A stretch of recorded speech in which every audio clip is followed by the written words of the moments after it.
Hi, tip lang. Bibigay ako ng tip. Kapag chubby face ka, katulad ko parang Monay, sabi ng friend kong Becky, wag daw ako magpo-pony kasi mabibigyan ng emphasis. Wag daw ako mag-short hair. Sabi ko, pwede naman mag-short hair. Kaya lang, dito mo ano yung hawi ng buhok mo. Di ba natatakpan yung pagka-Monay? O, di ba? O, di ba, bongga? Pwede naman. Chubby kaya ako. Yan. Mm. So, ngayon, meron ako ditong, ayan, hair clips, butterfly. Ang ganda, 'di ba? Pwede mo naman siya i-combine yung color. Isang tip din, kapag mahangin, maglagay ka ng mga ganitong hair clips sa hair mo para mabigat. Lalo na kapag naka-wig ka. Kasi minsan na ano kahit sabihin mo pang ano din natin, iba na kasi ng hangin ngayon o 'di ba? O bongga, ibang kulay na naman. O, di ba? Ang dami, ang ganda ng mga color. Pwede naman din na pare-pareho ang kulay, pero maganda rin yung iba-iba para agaw eksena. Pwede mo i-ponytail, di ba? Yan.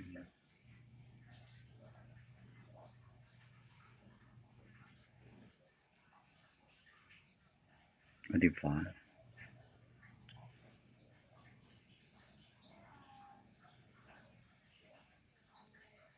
O, ayan.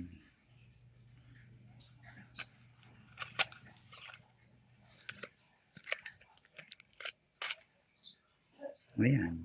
Para kasi makati rin ang wig sa ano o buhok sa face pag dumidikit. O, ayan.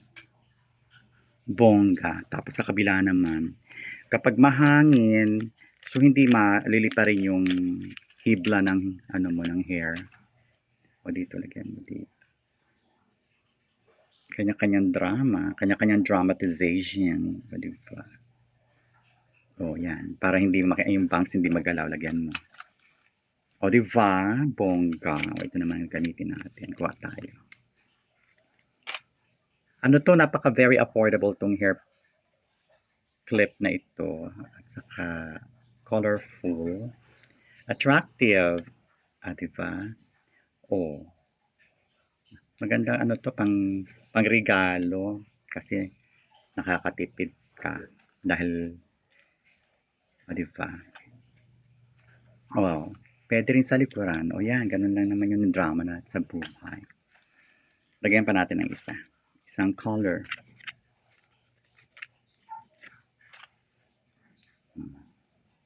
So kahit mahangin, ayan, ang hair mo is bongga.